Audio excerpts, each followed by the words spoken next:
Hello class, स्वागत है आपका एसजीआई ऑनलाइन क्लास में। बच्चों, आज मैं आपको हिंदी भाषा में पाठ 7 कारक पढ़ाने जा रही हूँ।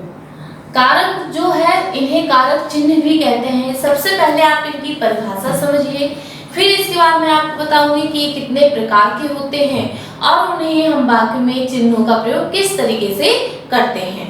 तो सबसे पहले कारक की परिभाषा। कारक संज्ञा या सर्वनाम के वह रूप जो वाक्य की क्रिया तथा अन्य शब्दों के साथ उसका संबंध प्रकट करे, उसे कारक कहते हैं। एक बार पुनः इसको समझ लीजिए बच्चों, कारक किसे कहते हैं? संज्ञा या सर्वनाम के वह रूप जो वाक्य की क्रिया तथा अन्य शब्दों के साथ उसका संबंध प्रकट करें, उसे कारक कहते हैं। अब इसके बाद है कारक के भेद। तो कारक के भेद कितने होते हैं? कारक 8 प्रकार के होते हैं। 8 प्रकार के होते हैं।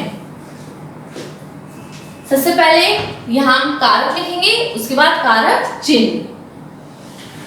यह आपका हो गया क्रम संख्या,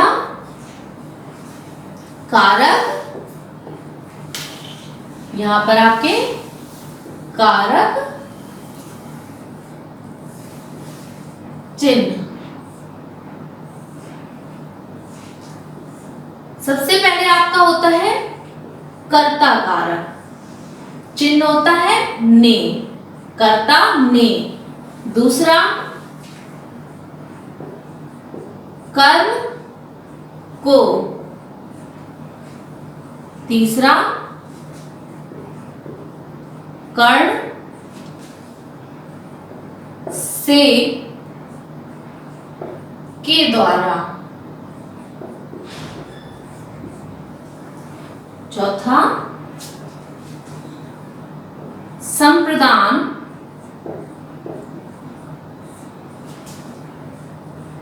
को के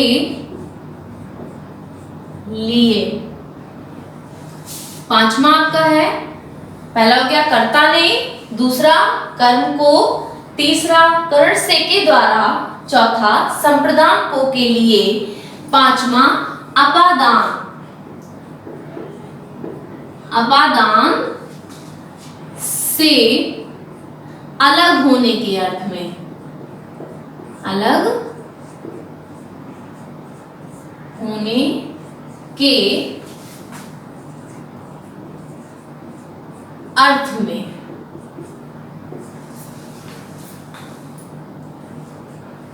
संबंध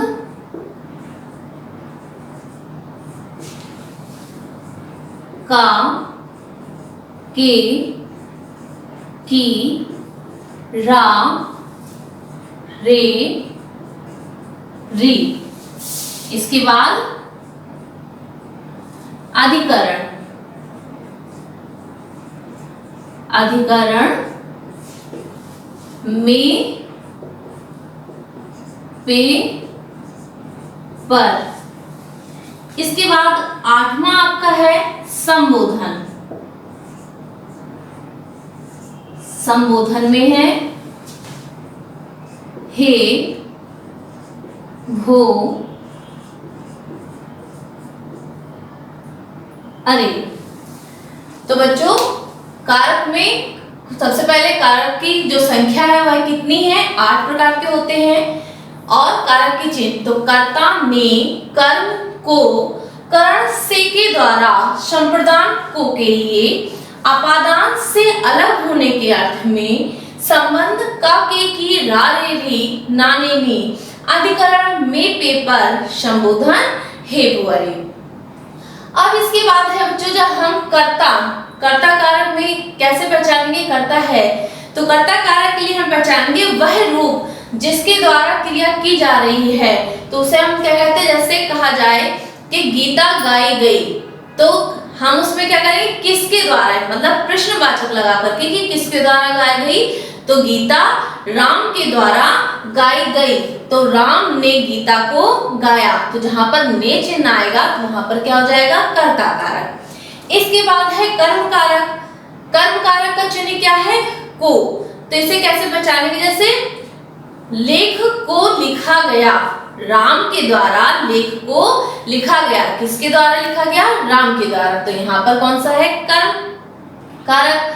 इसके बाद है तीसरा कर्ण कारक, से के द्वारा।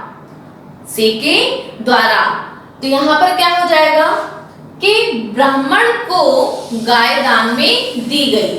किसके द्वारा दी गई, राजा के द्वारा ब्राह्मण को गाय दान में दी गई। तो इसमें क्या हो जाएगा, तीसरा से के द्वारा, अर्थात कर्ण कारक हुआ। इसके बाद है आपका चौथा संप्रदान कारक, को के लिए।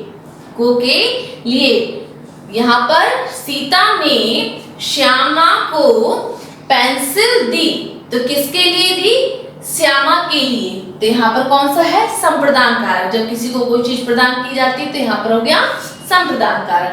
इसके बाद है पंचम अपादान कारक। अपादान कारक क्या है, जब कोई चीज किसी चीज से अलग होती है, जैसे वृक्ष से पत्ते गिरते हैं, तो वृक्ष से जो पत्ते हैं वह क्या हुए, उनसे अलग हुए, अर्थात इसमें कौन सा कारक हुआ, अपादान कारक। इसके बाद है षष्ठम संबंध कारक।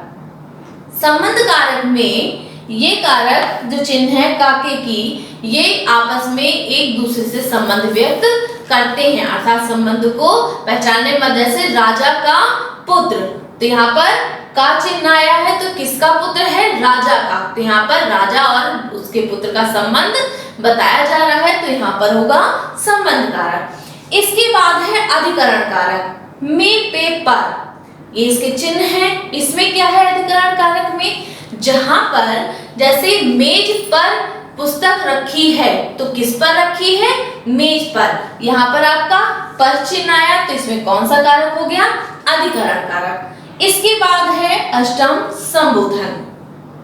संबोधन क्या है, जब हम किसी का संबोधन करते हैं या कोई विस्मयादिबोधक जो शब्द होते हैं उनका प्रयोग करते हैं, तो उसमें अष्टम संबोधन कारक होता है। जैसे अरे वहां पर खाई है, तो हमने क्या, अरे शब्द का प्रयोग किया, अर्थात संबोधन कारक का चिन्ह का प्रयोग किया। लेकिन हमने कैसे, विस्मयादिबोधक, विस्मय से पूछा अरे वहां पर खाई है, तो क्या हमें प्रतीत हो रहा है, यहाँ पर हमारा संबोधन व्यक्त कर रहा है, अर्थात हम वहां पर डर प्रकट कर रहे हैं। ठीक है बच्चों, तो ये आपके क्या हुए हैं, कारक चिन्ह है। अब इन कारक चिन्ह में आपको सबसे पहले क्या याद रखना है, कारक कितने प्रकार के होते हैं, इनके कारकों के चिन्ह कितने होते हैं, तथा कारक चिन्ह का हम वाक्यों में प्रयोग कैसे करते हैं और उन्हें किस तरीके से पहचानते हैं। तो ये हम कब पहचान सकते हैं, जब हमें पूरे कारक चिन्ह याद होंगे। ठीक है बच्चों, अब इसके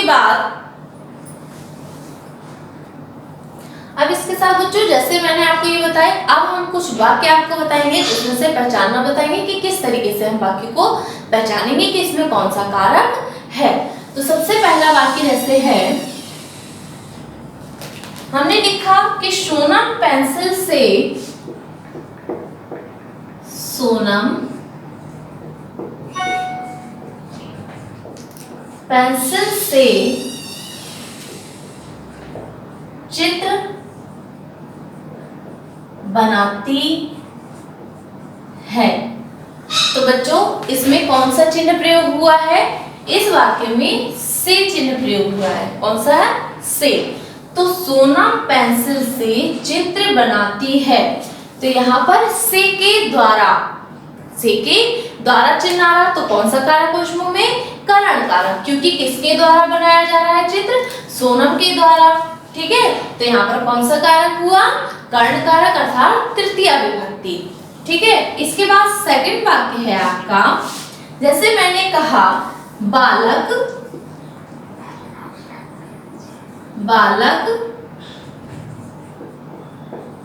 घोड़े से नीचे गिर गया, तो यहां पर भी चिन्ह कौन सा बच्चों प्रयोग हुआ है, से। परंतु क्या इसमें भी कर्ण कारक होगा? नहीं। क्यों नहीं होगा? इसमें आपका अपादान कारक होगा, इसमें भी से चिन्ह है, लेकिन से अलग होने के अर्थ में, से अलग होने के अर्थ में, इसलिए यहाँ पर कौन सा होगा? अपादान कारक पंचमी विभक्ति, क्योंकि बालक घोड़े से नीचे गिर गया। बालक पहले घोड़े पर बैठा हुआ था और उससे नीचे गिरा, अर्थात घोड़े से बालक अलग हुआ। तो जहाँ अलग होने की क्रिया में कौन सा होता है? हमारा अपादान कारक होता है। तो यहाँ पर कौन सा हुआ चिन्ह? अपादान कारक पंचमी विभक्ति। तो आशा करती हूँ बच्चों कि इन वाक्यों के माध्यम से आप इस चीज को समझ गए होंगे कि हमें वाक्य में चिन्ह को कैसे पहचानना है, क्योंकि से यहाँ से भी प्रयोग हुआ है और से यहाँ भी प्रयोग हुआ है, परंतु यहाँ से के द्वारा, मतलब जैसे सोनम पेंसिल से चित्र बनाती है, तो किसके द्वारा चित्र बनाती है? सोनम पेंसिल के द्वारा चित्र बनाती है। और यहाँ पर क्या है? अलग होने के अर्थ में, तो बालक घोड़े से नीचे गिरा, तो पहले घोड़े पर बैठा था, फिर उससे वह नीचे गिर गया, अर्थात वह घोड़े से अलग हुआ, किसी चीज का आपस में अलग होना, तो उसे हम क्या कहेंगे? अपादान कारक कहेंगे, अलग होने के अर्थ में। तो आशा करती हूँ बच्चों कि आज आपको कारक की परिभाषा, कारक और कारक के चिन्हों को आप बहुत ही भलीभांति से समझ गए होंगे। आज के लिए इतना काफी है बच्चों। आपका दिन मंगलमय हो।